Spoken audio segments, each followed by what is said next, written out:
Okay, so the major claim that I'm responding to is the sale of human organs is tearing humanity. And the first supporting claim is doctors engage in organ harvesting, and the second supporting claim is young adults and children are abducted for the use of their organs. So the first claim, doctors engage in organ harvesting. The main reason that she gave for this is for the cost, because it's really expensive to go to a hospital to get a kidney or a liver, so doctors are harvesting these organs and selling them. Well, there's no evidence and there's no proof that this has ever happened. In the example that she gave, according to CBS News,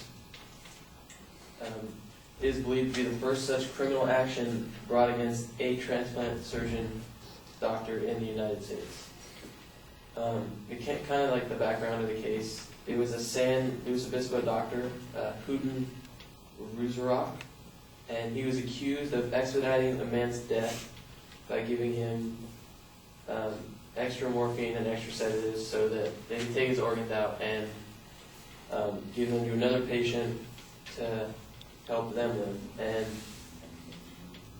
first of all, there was no evidence of extra morphine or sedatives being given to this person.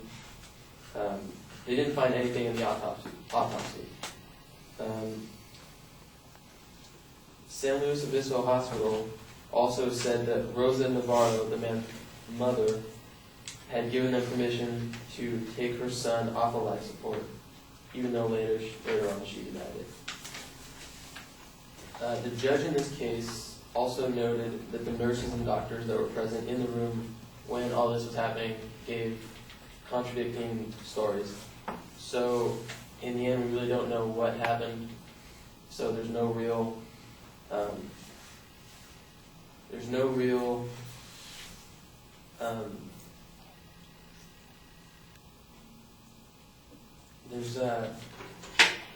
you can't really base anything on this case. And kind of the kicker that makes it irrelevant is his liver and kidneys were never actually harvested.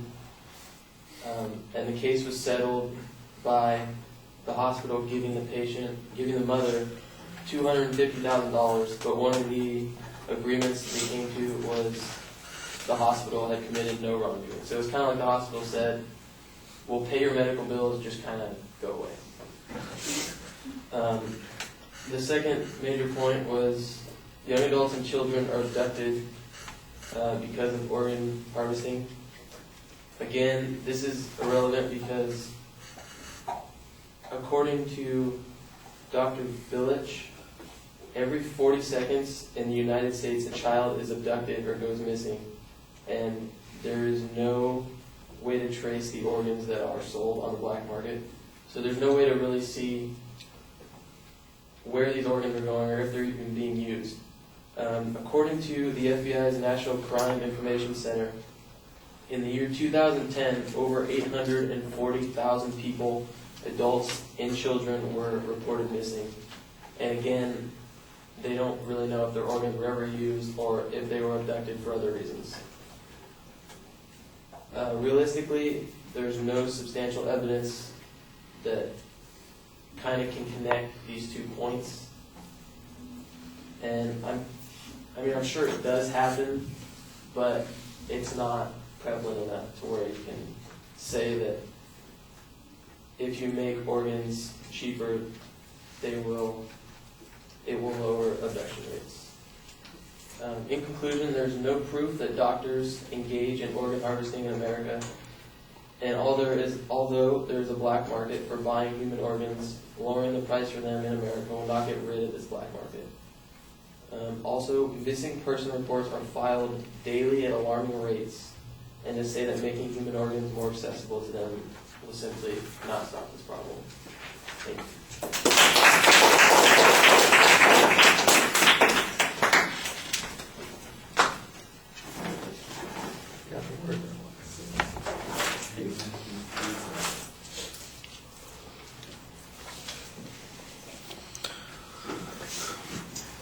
All right, well, you label the structure pretty clearly, so it's easy to follow. On the first point, basically, you challenge the only example that the advocate presents, and you've got a lot of data on that particular example. I do think you want to make sure that you cite the sources a little bit more consistently. I don't know, ultimately, I assume that the doctor wasn't convicted in this situation and that there was just this civil remedy that you talk about. And again, make sure that you give us a source citation on the civil remedy, because then we would be able to attribute a little bit greater credibility to it. I don't think you're making this stuff up, but I'm not sure why you're not citing the information. You obviously got it from someplace, so tell us that where you got it from. I think the inference that you're making here is that that this was an unusual case. It's the only case that we have here, and it's the only proof that the advocate presents that such an activity is being done by doctors. And in fact, the fact that there was a prosecution of it suggests that it's not acceptable, that there is in fact a large objection to this.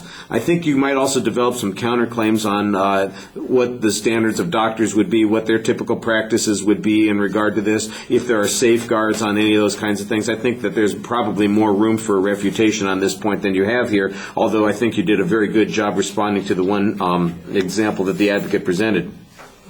On the second point, you did a little bit more of that, like a more generic argument about the disappearance of children. Now, there was a particular case that the advocate presented. You don't really address that one in particular. You, in essence, say, look, people disappear all the time. There are lots of people who disappear. There's no way to tell what's going on. The idea that there is an underground trade in organs, I think you've got a legitimate question here. Where is the proof that there is an underground trade in organs? Who are the doctors that are performing these transplants? What hospitals are they operating in? If an organ suddenly shows up in an operating room in a hospital, somebody's got to be accountable for that. And the idea that this is happening someplace is not really demonstrated. I think that's the way that point ultimately has to be summarized. The other information that you have is okay, but don't forget to get to the crux of the argument, which is the relationship to these transplants. I thought you did a pretty nice job presenting the argument as well. All right, thank you.